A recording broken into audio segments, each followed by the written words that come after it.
دوستان عزیزم، درود و مهر. امیدوارم حال دلتون خوب باشه. اگه دنبال یه غذای سریع خوشمزه و بدون گوشت هستین، این ویدیو رو از دست ندین. با این دستور ساده میتونید یه غذای فوق‌العاده خوشمزه و سالم درست کنید که همزمان طعمدار و پر انرژی باشه. بریم که با هم دیگه طرز تهیه‌اش رو ببینیم.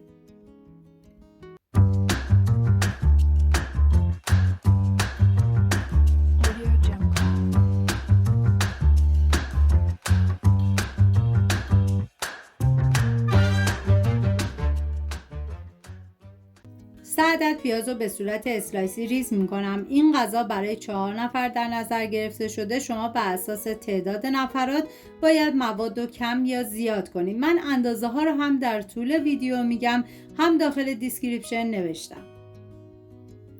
داخل تابه مقداری روغن میریزم. بعد از داغ شدن پیاز ریز شده رو بهش اضافه میکنم. اگه دنبال غذاهای فوری و فوق‌العاده خوشمزه هستین، بهتون پیشنهاد میکنم که این خوراک رو حتما امتحان بکنید. هم میزنم و زمان میدم تا پیاز سرخ بشه. من غذاهای گیاهی زیادی درست کردم که لینکش رو داخل دیسکریپشن گذاشتم. دوست داشتین ببینید، درست کنید و از خوردنش لذت ببرید. تو این فاصله تا پیاز سرخ میشه میریم سراغ کدو. ما نیاز به 2 عدد کدو سبز داریم. سرتای کدو رو میزنم و طبق ویدیو باید برش بزنید. سعی کنید که پوست کدو سبز رو نگیرید چون ارزش غذایی فوق‌العاده بالایی داره.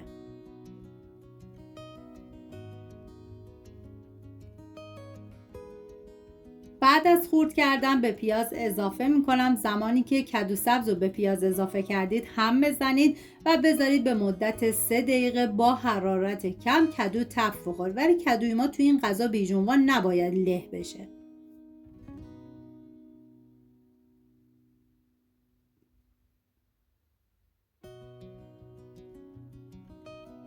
بعد از اینکه کدو سبز تف خورد، نوبت اضافه کردن ادویه هست. شامل نمک، فلفل سیاه، زردچوبه، پودر تخم گشنیز و آویشن. هم میزنم و میذارم ادویه ها تف بخورن، عطر ادویه ها آزاد بشه.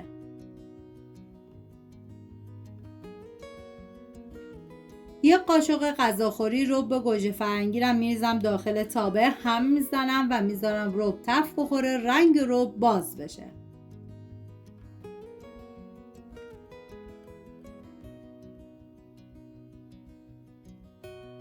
نیاز به 1 عدد فلفل دلمه‌ای داریم که من نصف سبز و نصف زرد استفاده کردم.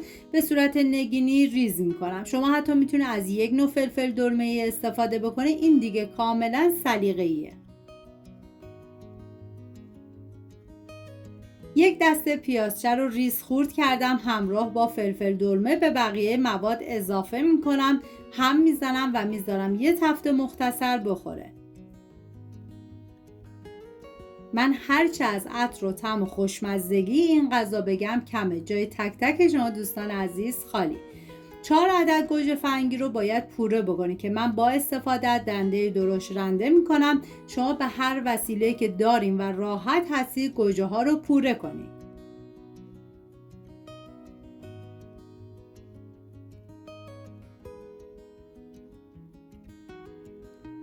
بعد از پوره کردن میریزم داخل تابه. هم میزنم و میذارم به مدت 2 دقیقه تف بخوره.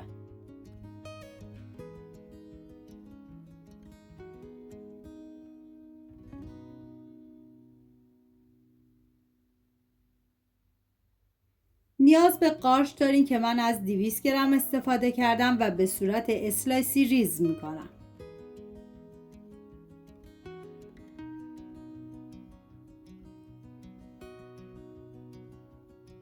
بعد از ریز کردن به بقیه مواد اضافه میکنم. هم میزنم و بعد میذارم به مدت نیم ساعت با حرارت کم این غذا بپزه و جا بیفته و نیازی به اضافه کردن آب به هیچ عنوان نیستش چون قارچ آب میندازه و همچنین ما از پوره گوجم استفاده کردیم.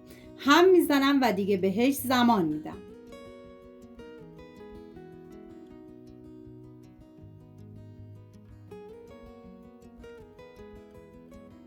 و 5 دقیقه آخر نوبت اضافه کردن چاشنی اصلی این غذا هستش که آب نارنجه. من نصف استکان آب نارنج ریختم. اگر آب نارنج در دسترس نداشتی میتونی از آبغوره هم استفاده بکنید. هم میزنم و 5 دقیقه دیگه بهش زمان میدم این غذا بپزه و جا بیفته.